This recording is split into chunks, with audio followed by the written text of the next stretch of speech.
Você já imaginou como sua vida pode ser transformada ao se alimentar da palavra de Deus todos os dias?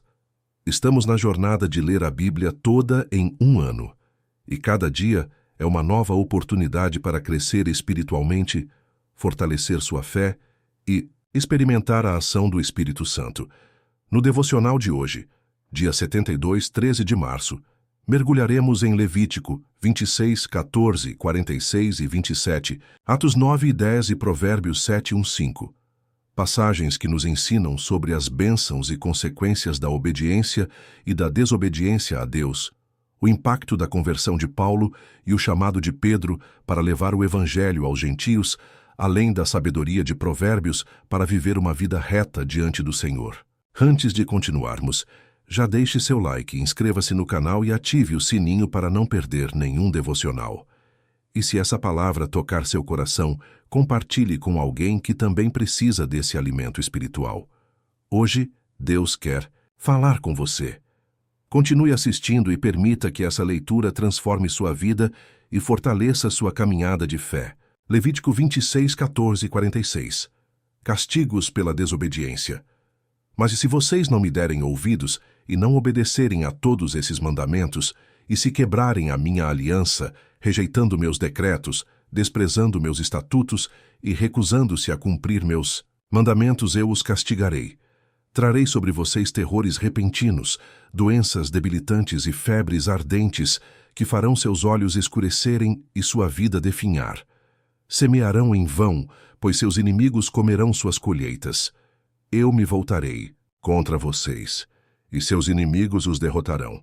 Aqueles que odeiam vocês os dominarão, e vocês fugirão mesmo quando ninguém os estiver perseguindo. E se, apesar disso tudo, vocês continuarem a me desobedecer, eu os castigarei 7 vezes mais por seus pecados. Quebrarei seu forte orgulho ao tornar o céu tão duro quanto o ferro e a terra tão impenetrável quanto o bronze. Todo o seu trabalho será inútil, pois a terra não dará colheitas, e as árvores não produzirão frutos. Se ainda assim continuarem se opondo a mim e se recusarem a me obedecer, causarei desastres 7 vezes piores por causa de seus pecados. Enviarei animais selvagens que tomarão seus filhos de vocês e destruirão seus rebanhos. Sua população se tornará cada vez menor e seus caminhos ficarão desertos. E se vocês não aprenderem a lição e insistirem em se opor a mim, eu mesmo me oporei a vocês e trarei calamidades 7 vezes piores por causa de seus pecados. Trarei contra vocês a guerra como maldição da aliança que vocês quebraram. Quando correrem para as cidades em busca de segurança, enviarei uma praga que os destruirá ali, e vocês serão entregues nas mãos de seus inimigos. Destruirei seus mantimentos, de modo que 10 mulheres precisarão de apenas um forno para assar pão para suas famílias. Racionarão o alimento por peso, e mesmo tendo o que comer, não se saciarão. Se, apesar disso tudo, ainda se recusarem a me obedecer e continuarem se opondo a mim, eu me oporei a vocês furiosamente. Eu mesmo os castigarei 7 vezes mais por seus pecados.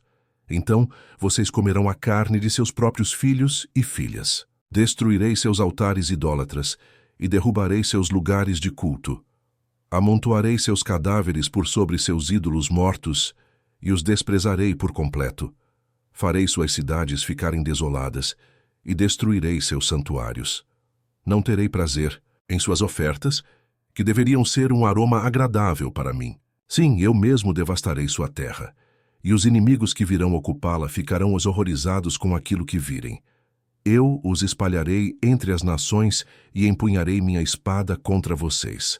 A terra ficará desolada e as cidades em ruínas. Então, enquanto ela estiver desolada e vocês estiverem exilados na terra de seus inimigos, a terra desfrutará os anos sabáticos que lhe foram negados. Finalmente, ela descansará e desfrutará os sábados que perdeu. Durante todo o tempo em que a terra permanecer em ruínas, desfrutará o descanso que vocês não permitiram que ela tivesse a cada 7 anos quando moravam nela. Quanto àqueles que sobreviverem, eu lhes causarei desespero na terra de seus inimigos. Viverão com tanto medo que até o som de uma folha levada pelo vento os fará fugir. Correrão como se fugissem de uma espada, e cairão mesmo quando ninguém os estiver perseguindo. Ainda que não haja ninguém atrás deles, tropeçarão uns nos outros, como quem foge de uma espada. Não terão forças para resistir a seus inimigos. Morrerão em nações estrangeiras, e a terra de seus inimigos os devorará. Aqueles que sobreviverem definharão nas terras de seus inimigos por causa de seus pecados e dos pecados de seus antepassados. Enfim, porém, meu povo confessará seus pecados e os pecados de seus antepassados por serem infiéis e se oporem a mim. Quando eu me opuser a eles e os levar à terra de seus inimigos, seu coração obstinado se humilhará e receberão o castigo de seus pecados. Então me lembrarei de minha aliança com Jacó, de minha aliança com Isaque e de minha aliança com Abraão. E certamente me lembrarei da terra, pois a terra precisará ser abandonada para desfrutar os anos sabáticos de descanso enquanto permanecer deserta. Por fim, o povo receberá o castigo de seus pecados, pois rejeitaram continuamente meus estatutos e desprezaram meus decretos. Apesar disso tudo, não os rejeitarei completamente, nem os desprezarei enquanto estiverem exilados na terra de seus inimigos. Não cancelarei minha aliança com eles exterminando-os, pois eu sou o Senhor seu Deus. Em favor deles, eu me lembrarei da antiga aliança que fiz com seus antepassados, os quais tirei da terra do Egito, diante dos olhos de todas as nações, para ser o Deus deles. Eu sou o Senhor. Esses são os decretos, os estatutos e as instruções que o Senhor estabeleceu entre ele próprio e os israelitas por meio de Moisés no Monte Sinai. Levítico, capítulo 27. Normas acerca de votos e dízimos. O Senhor disse a Moisés: dê as seguintes instruções ao povo de Israel. Se alguém fizer um voto especial de dedicar uma pessoa ao Senhor, mediante o pagamento do valor dessa pessoa, deve usar a seguinte escala de valores. Um homem de 20 a 60 anos vale 600 gramas de prata, de acordo com o ciclo do santuário. Uma mulher da mesma idade vale 360 gramas de prata. Um menino ou rapaz de 5 a 20 anos vale 240 gramas de prata. Uma menina ou moça da mesma idade vale 120 gramas de prata. Um menino de 1 mês a 5 anos vale 60 gramas de prata. Uma menina da mesma idade vale 36 gramas de prata. Um homem de mais, de 60 anos, vale 180 gramas de prata. Uma mulher da mesma idade vale 120 gramas de prata.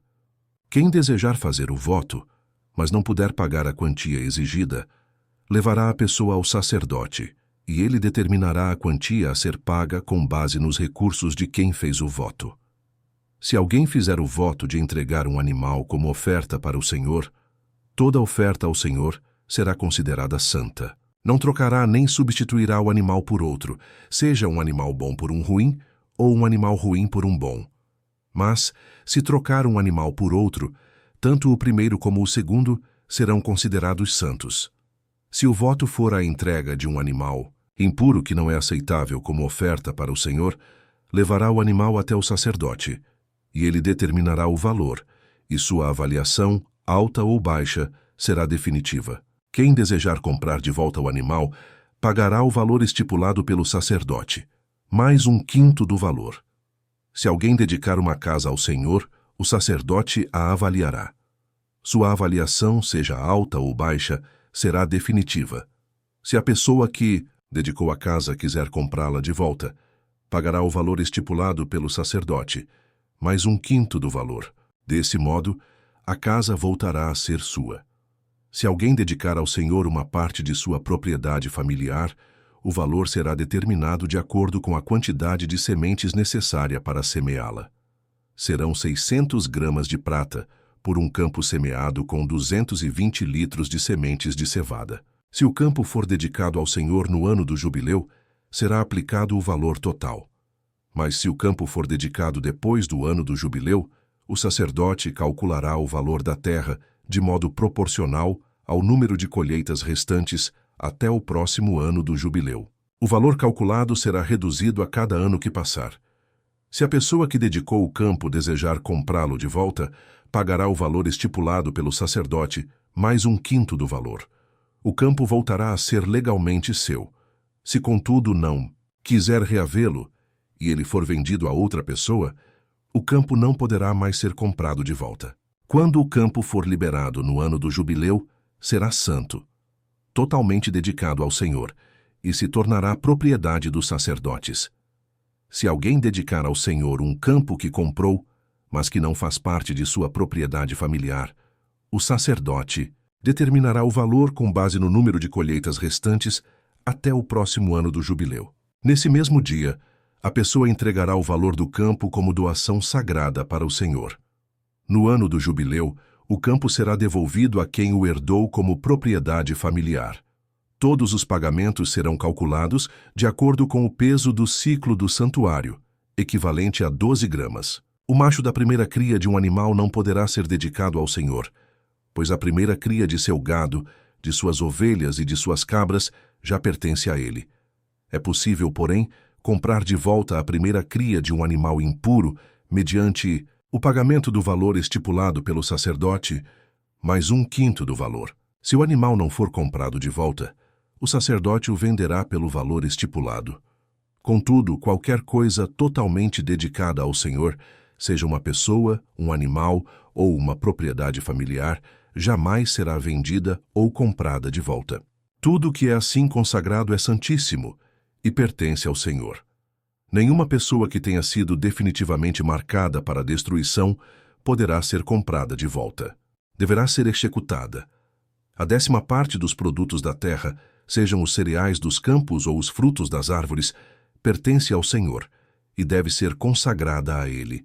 Se você desejar comprar de volta a 10ª parte dos cereais ou frutos pertencente ao Senhor, pagará o seu valor, mais 1/5 do valor. Conte 1 de cada 10 animais do seu gado e dos seus rebanhos e separe-os para o Senhor, considerando-os santos. Não faça distinção entre animais bons e ruins, nem substitua um pelo outro. Mas, se trocar um animal por outro, tanto o primeiro como o seu substituto serão considerados santos e não poderão ser comprados de volta. Esses são os mandamentos que o Senhor deu aos israelitas por meio de Moisés no Monte Sinai. Atos capítulo 9. A conversão de Saulo. Enquanto isso, Saulo, motivado pela ânsia de matar os discípulos do Senhor, procurou o sumo sacerdote.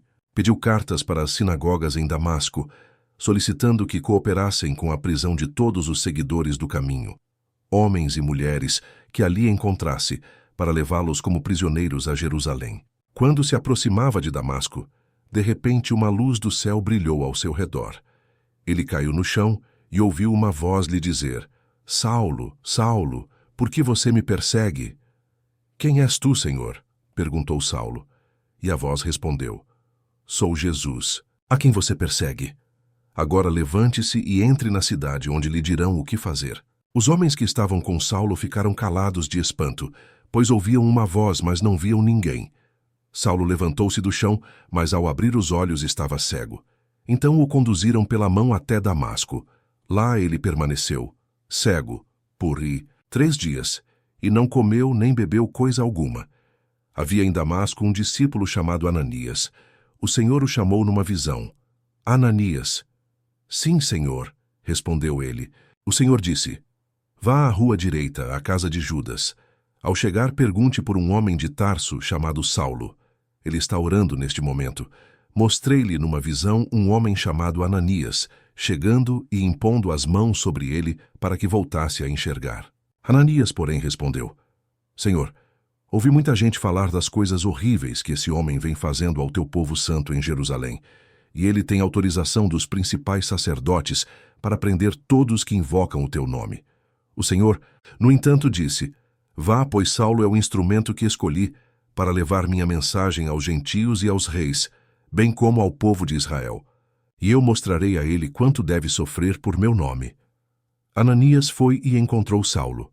Ao impor as mãos sobre ele, disse: Irmão Saulo, o Senhor Jesus, que lhe apareceu no caminho para cá, me enviou para que você volte a enxergar e fique cheio do Espírito Santo. No mesmo instante, algo semelhante a escamas caiu dos olhos de Saulo, e sua visão foi restaurada. Então ele se levantou, foi batizado, e depois de comer recuperou as forças. Saulo em Damasco e em Jerusalém. Saulo permaneceu alguns dias em Damasco com os discípulos. Logo, começou a falar de Jesus nas sinagogas, dizendo: Ele é o Filho de Deus. Todos que o ouviam ficavam admirados. Não é esse o homem que causou tanta destruição entre os que invocavam o nome de Jesus em Jerusalém? Perguntavam. E não veio aqui para levá-los como prisioneiros aos principais sacerdotes? A pregação de Saulo tornou-se cada vez mais poderosa, pois ele deixava os judeus de Damasco perplexos, provando que Jesus é o Cristo. Depois de certo tempo, alguns judeus conspiraram para matá-lo. Dia e noite, vigiavam a porta da cidade com a intenção de assassiná-lo, mas ele foi informado desse plano. Então, durante a noite, alguns de seus discípulos o baixaram pela muralha da cidade num grande cesto. Quando Saulo chegou a Jerusalém, tentou se encontrar com os discípulos, mas todos estavam com medo dele, pois não acreditavam que ele tivesse, de fato, se tornado discípulo. Então Barnabé o levou aos apóstolos e lhes contou como Saulo tinha visto o Senhor no caminho para Damasco e como ele lhe havia falado. Contou também que, em Damasco, Saulo havia pregado corajosamente em nome de Jesus. Saulo permaneceu com os apóstolos e andava com eles por Jerusalém, pregando corajosamente em nome do Senhor. Também conversava e discutia com alguns judeus de fala grega, mas estes procuravam matá-lo. Quando os irmãos souberam disso, levaram Saulo a Cesareia e de lá o enviaram a Tarso. A igreja tinha paz em toda a Judéia, Galiléia e Samaria, e ia se fortalecendo à medida que andava no temor do Senhor. E, encorajada pelo Espírito Santo, crescia em número. Pedro cura Enéas e ressuscita Dorcas. Pedro viajava por toda parte e foi visitar o povo santo que vivia na cidade de Lida. Ali encontrou um paralítico chamado Enéas, que permanecia de cama havia 8 anos. Pedro lhe disse: Enéas, Jesus Cristo cura você. Levante-se e arrume sua maca. E no mesmo instante, ele se levantou. Todos os moradores de Lida e de Sarona viram Enéas e se converteram ao Senhor. Havia em Jope uma discípula chamada Tabita, que em grego é Dorcas. Sempre fazia o bem às pessoas e ajudava os pobres. Por esse tempo, ficou doente e morreu. Seu corpo foi lavado para o sepultamento e colocado numa sala no andar superior. Quando os discípulos souberam que Pedro estava perto de Lida, enviaram 2 homens para lhe suplicar: Por favor, venha o mais rápido possível. Então Pedro voltou com eles e, assim que chegou, foi levado para a sala do andar superior. O cômodo estava cheio de viúvas que choravam, e lhe mostravam os vestidos e outras roupas que Dorcas havia feito para elas. Pedro pediu que todos saíssem do quarto. Então ajoelhou-se e orou. Voltando-se para o corpo da mulher, disse: Tabita, levante-se. E ela abriu os olhos. Quando ela viu Pedro, sentou-se. Ele lhe deu a mão e a ajudou a levantar-se. Em seguida, chamou os discípulos e as viúvas e a apresentou viva. A notícia se espalhou por toda a cidade, e muitos creram no Senhor. Pedro ficou em Jope algum tempo, hospedado na casa de Simão, um homem que trabalhava com couro. Atos, capítulo 10. Cornélio manda chamar Pedro. Morava em Cesareia um oficial do exército romano chamado Cornélio, capitão do regimento italiano. Era um homem devoto e temente a Deus, como era também toda a sua família. Dava aos pobres esmolas generosas e sempre orava ao Senhor. Certa tarde, por volta das 3 horas, teve uma visão na qual viu um anjo de Deus vir em sua direção e dizer: Cornélio. Temeroso, Cornélio olhou fixamente para o anjo e perguntou: Que é, Senhor? E o anjo respondeu: Suas orações e esmolas subiram até Deus, e ele as guarda na memória. Agora, envie alguns homens a Jope e mande buscar Simão, também chamado Pedro. Ele está hospedado com Simão, um homem que trabalha com couro e mora à beira do mar. Assim que o anjo foi embora, Cornélio chamou 2 servos de sua casa e um soldado devoto de seu grupo de auxiliares. Ele lhes contou o que havia acontecido e os enviou a Jope. Pedro visita Cornélio. No dia seguinte, quando os mensageiros de Cornélio se aproximavam da cidade, Pedro subiu ao terraço para orar. Era cerca de 12:00, e ele estava com fome. Enquanto a refeição era preparada, entrou num êxtase. Viu o céu aberto e algo semelhante a um grande lençol ser baixado por suas 4 pontas. No lençol havia toda espécie de animais, répteis e aves. Então, uma voz lhe disse: Levante-se, Pedro, mate e coma. De modo nenhum, Senhor, respondeu Pedro. Jamais comi coisa alguma que fosse considerada impura e imprópria. Mas a voz falou novamente: Não chame de impuro o que Deus purificou. A mesma visão se repetiu 3 vezes. Então, subitamente o lençol foi recolhido ao céu. Pedro ficou perplexo, pensando em qual seria o significado da visão. Nesse momento, os homens que Cornélio tinha enviado encontraram a casa de Simão. Eles se aproximaram do portão e perguntaram se estava hospedado ali Simão, também chamado Pedro. Enquanto Pedro ainda refletia sobre a visão, o Espírito lhe disse: 3 homens vieram procurá-lo. Levante-se, desça e vá encontrar-se com eles. Não hesite em acompanhá-los, pois eu os enviei. Pedro desceu e disse aos homens: Eu sou quem vocês procuram. Por que vieram? Eles responderam: Cornélio, um oficial romano, nos enviou. Ele é um homem devoto e temente a Deus, respeitado por todos os judeus. Um santo anjo o instruiu a chamar o Senhor à casa dele, para que ele ouça sua mensagem. Então Pedro convidou os homens para se hospedarem ali aquela noite. No dia seguinte foi com eles, acompanhado de alguns irmãos de Jope. Chegaram a Cesareia no dia seguinte. Cornélio os esperava e havia reunido seus parentes e amigos íntimos. Quando Pedro chegou à casa, Cornélio veio ao seu encontro e prostrou-se diante dele, adorando-o. Mas Pedro o levantou e disse: Fique de pé. Eu sou apenas um homem como você.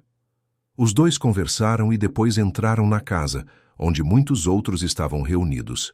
Pedro lhes disse: Vocês sabem que nossas leis proíbem que um judeu entre num lar gentio como este ou se associe com os gentios. No entanto, Deus me mostrou que não devo mais considerar ninguém impuro ou impróprio. Por isso vim assim que fui chamado, sem levantar objeções. Agora digam por que vocês mandaram me buscar. Cornélio respondeu: 4 dias atrás, eu estava orando em casa por volta deste mesmo horário, às 3 da tarde. De repente, um homem vestido com roupas resplandecentes apareceu diante de mim. Ele me disse: Cornélio, Deus ouviu sua oração e se lembrou de suas esmolas. Agora, envie mensageiros a Jope e mande buscar Simão, também chamado Pedro. Ele está hospedado na casa de Simão, um homem que trabalha com couro e mora à beira do mar. Assim, mandei buscá-lo de imediato, e foi bom que tenha vindo. Agora estamos todos aqui, esperando diante de Deus para ouvir a mensagem que o Senhor mandou que você nos trouxesse. Os gentios ouvem as boas novas. Então Pedro respondeu: Vejo claramente que Deus não mostra nenhum favoritismo. Em todas as nações ele aceita aqueles que o temem e fazem o que é certo. Esta é a mensagem de boas novas para o povo de Israel. Há paz com Deus por meio de Jesus Cristo, que é Senhor de todos. Vocês sabem o que aconteceu em toda a Judéia, começando na Galileia, depois do batismo que João proclamou. Sabem também que Deus ungiu Jesus de Nazaré com o Espírito Santo e com poder. Então Jesus foi por toda parte fazendo o bem e curando todos os oprimidos pelo diabo, porque Deus estava com ele. E nós somos testemunhas de tudo que ele fez em toda a Judéia e em Jerusalém, onde o mataram. Penduraram-no numa cruz, mas Deus o ressuscitou no 3º dia e permitiu que ele fosse visto, não por todo o povo, mas por nós que fomos escolhidos por Deus de antemão para sermos suas testemunhas. Nós fomos os que comemos e bebemos com ele depois que ele ressuscitou dos mortos. E ele nos mandou anunciar sua mensagem em toda parte e testemunhar que Deus o designou juiz dos vivos e dos mortos. É a respeito dele que todos os profetas dão testemunho, dizendo que todo o que nele crer receberá o perdão de seus pecados por meio de seu nome. Os gentios recebem o Espírito Santo. Enquanto Pedro ainda falava, o Espírito Santo desceu sobre todos que ouviam a mensagem. Os discípulos judeus que acompanhavam Pedro ficaram admirados de que o dom do Espírito Santo também fosse derramado sobre os gentios, pois os ouviram falar em outras línguas e louvar a Deus. Pedro perguntou: pode alguém se opor a que eles sejam batizados, agora que, como nós, também receberam o Espírito Santo? Então ordenou que fossem batizados em nome de Jesus Cristo. Depois pediram que Pedro ficasse com eles alguns dias. Provérbios 7, 1, 5. Meu filho, siga meu conselho. Guarde meus mandamentos como um tesouro. Obedeça a meus mandamentos e viva. Cuide de minhas instruções como da menina de seus olhos. Amarre-as aos dedos como lembrança e escreva-as no fundo do coração. Ame a sabedoria como se fosse sua irmã e faça do discernimento um membro da família. Eles o guardarão da mulher e moral, das palavras sedutoras da promíscua. Encerramos mais um momento precioso com a palavra de Deus. Cada dia na presença de Deus é um passo para mais perto do seu propósito e da vida abundante que Ele deseja para você. Não pare agora. Se hoje você foi edificado, siga firme, pois amanhã há mais um banquete espiritual esperando por você. Curta, comente e compartilhe este vídeo. Sua interação ajuda essa mensagem a alcançar mais vidas e espalhar a palavra de Deus. Nos vemos amanhã para mais um devocional poderoso.